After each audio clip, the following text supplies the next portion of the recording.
Atenção! Começa agora uma teleaula de História do Ensino Médio. Você vai assistir a teleaula de número 28. Bons estudos!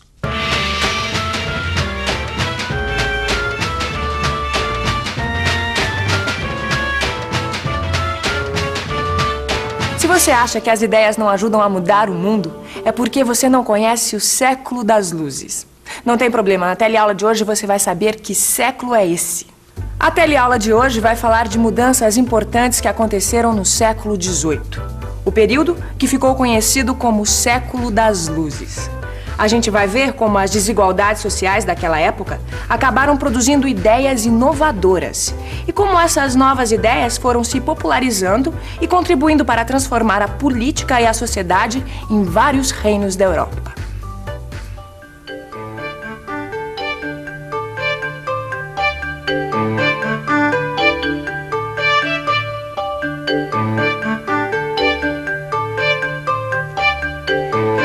Isso aqui é a versão reduzida de uma escultura muito famosa, chamada O Pensador. Mas o que faz um pensador? A resposta é óbvia, um pensador pensa. Pensa sobre o quê? Bom, aqui a gente tem vários livros de pensadores do século XVIII, que pensaram a realidade política e a realidade social do tempo em que eles viveram. As ideias desses filósofos foram muito importantes porque ajudaram a mudar essa realidade do século XVIII. Por isso, antes da gente conhecer as ideias dos filósofos, a gente precisa saber o que estava acontecendo na Europa no século XVIII. Século XVIII. Quase toda a Europa é governada por reis absolutistas. O absolutismo real tinha aparecido como resultado de uma aliança entre a burguesia e a monarquia contra as arbitrariedades dos senhores feudais. Os reis absolutistas governam seus países de forma autoritária. A justificativa dos reis para concentrar o poder e usá-lo como bem entenderem é o direito divino. Quer dizer, nessa época se acredita que o poder do rei vem de Deus. Com todo esse poder, o Estado interfere diretamente nas atividades econômicas. Esse sistema é conhecido como mercantilismo. A sociedade absolutista está dividida em 3 ordens ou estados. Em primeiro lugar, vem a nobreza. Em segundo lugar, o clero, ou seja, a igreja. E em terceiro lugar está o resto da população, os burgueses, os artesãos, os operários e os camponeses. Outra característica importante desse período é a intolerância religiosa. Jean-Jacques Genis-Papin, filósofo ao seu dispor. Aqui pediu, pagou, senhor filósofo.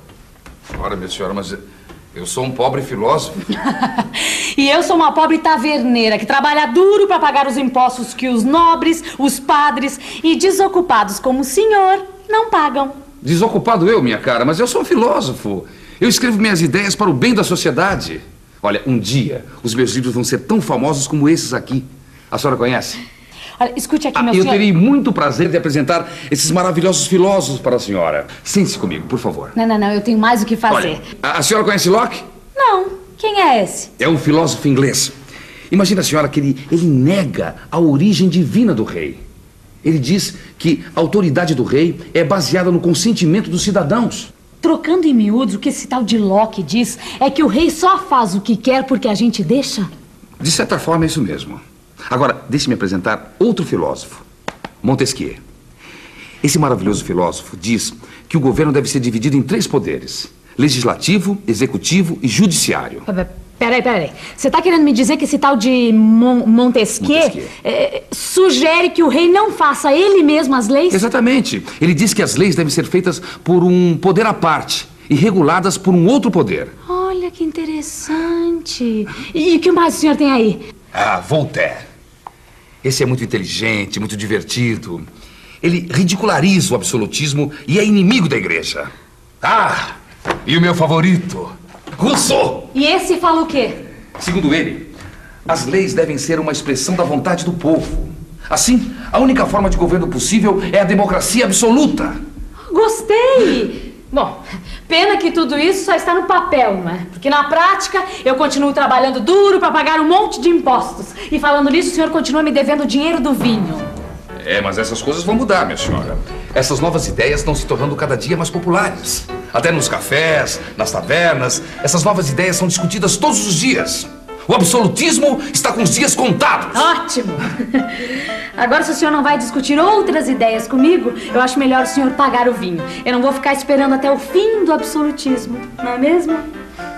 O absolutismo estava com os dias contados. A burguesia tinha crescido muito na Europa e pagava caro para manter o luxo do rei, da nobreza e da igreja, que não pagavam impostos. Esse período em que o rei justificava o absolutismo dizendo que a origem do seu poder era divina, ficou conhecido como Antigo Regime.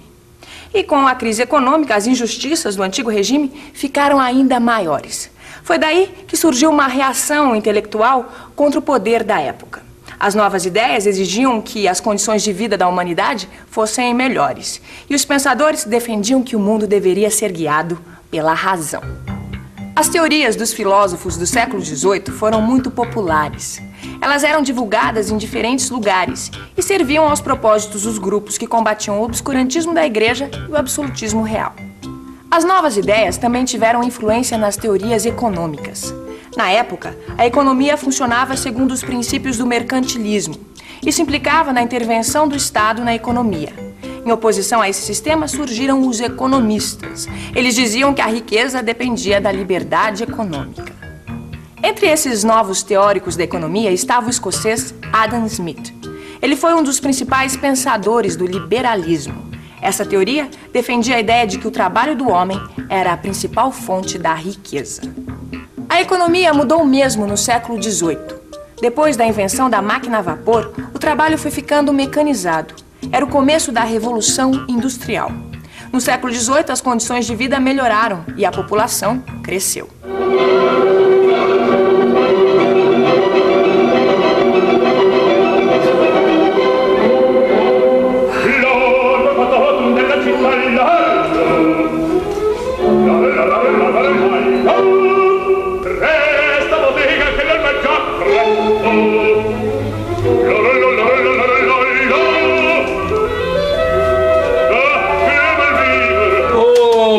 Posso saber o que está acontecendo aqui? Música do século XVIII, meu amigo. Você não sabia que no século XVIII a música teve um desenvolvimento incrível? Não sabia, não. Olha, pois foi nessa época que Johann Sebastian Bach fez inúmeras composições quando vivia na Alemanha. E olha, existia um outro compositor, o Wolfgang Amadeus Mozart, que também foi muito importante nessa época porque fez inúmeras obras quando morava na Áustria. Viena, Áustria. Querida tia Gertrude, a cidade de Viena realmente é linda. É o lugar ideal para quem gosta de música como eu. Fico imaginando como seria viver aqui no século XVIII, que foi quando a sinfonia e a ópera foram criadas. Não foi à toa que Mozart escolheu Viena para trabalhar como compositor.